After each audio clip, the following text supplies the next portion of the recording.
这是各方都关切的问题。 মধ্যপ্রাচ্যের বর্তমান অস্থিতিশীল পরিস্থিতি নিয়ে গভীর উদ্বেগ প্রকাশ করেছে চায়না। চলমান সংঘাত আর না বাড়িয়ে দ্রুত কূটনৈতিক আলোচনার মাধ্যমে শান্তির পথ খোঁজা প্রয়োজন বলে মন্তব্য করেছেন দেশটির পররাষ্ট্রমন্ত্রী ওয়াং ই।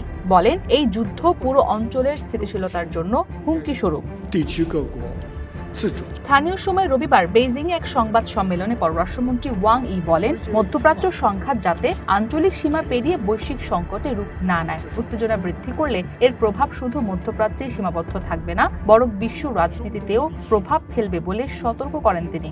সংঘাত বন্ধ করা বৈশ্বিক অগ্রাধিকার উল্লেখ করে ওয়াং ই বলেন, কোনো পক্ষই যেন পরিস্থিতি আরও খারাপের পদক্ষেপ না নেয় তা নিশ্চিত করতে হবে। এই মুহূর্তে সবার দায়িত্ব সংযম বজায় রাখা এবং যে কোনো হামলা থেকে বিরত থাকা।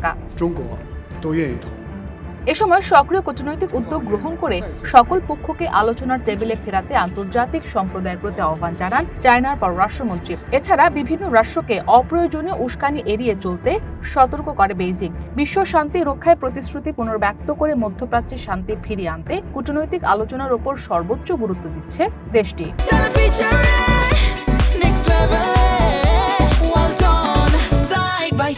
Free 中俄在行动上 এসবে মধ্যপ্রাচ্য ছাড়াও আমেরিকা ও রাশিয়ার সাথে চায়নার সম্পর্ক নিয়েও তিনি আলোচনা করেন। বলেন, আমেরিকার সঙ্গে বেইজিং এর সম্পর্কের সুদূর প্রসারী বৈশ্বিক প্রভাব রয়েছে। একে অপরের দিকে মুখ ফিরিয়ে নিলে কেবল পারস্পরিক ভুল ধারণা তৈরি হবে। দুই দেশই বড় রাষ্ট্র, তাই কোনো সংঘাতে জড়ালে পুরো বিশ্ব ধ্বংস হয়ে যেতে পারে এমন আশঙ্কা প্রকাশ করেন ওয়াং লি।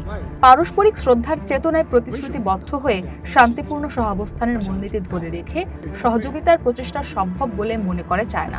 দুই দেশের জনগণের স্বার্থে কাজ করার প্রত্যাশা ব্যক্ত করেন দেশটির পররাষ্ট্রমন্ত্রী।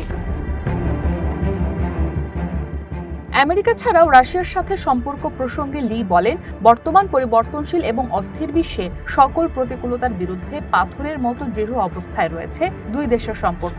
এর মূল কারণ চায়না ও রাশিয়ার কৌশলগত সহযোগিতার অংশীদারিত্ব প্রথম দিন থেকে সমতা, শ্রদ্ধা এবং পারস্পরিক সুবিধার উপর ভিত্তি করে তৈরি। দুই দেশই কৌশলগতভাবে স্বাধীন, সর্বদা একে অপরের মূল স্বার্থকে সম্মান করা, এক বা অন্যের এজেন্ডা চাপিয়ে না দেওয়া এবং কোনো তৃতীয় পক্ষকে লক্ষ্যবস্তু না করার নীতি মেনে চলে রাশিয়া ও চায়না।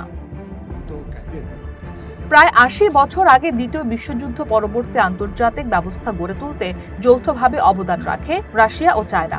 ৮ দশক পরেও দুই দেশ বহুমেরু কেন্দ্রিক বিশ্ব ব্যবস্থার বিকাশে একসঙ্গে কাজ চালিয়ে যাবে বলে আশাবাদ ব্যক্ত করেন পররাষ্ট্রমন্ত্রী ওয়াং লি। ইসরাত মুক্তি, ওয়ান ইন্টারন্যাশনাল ডেস্ক।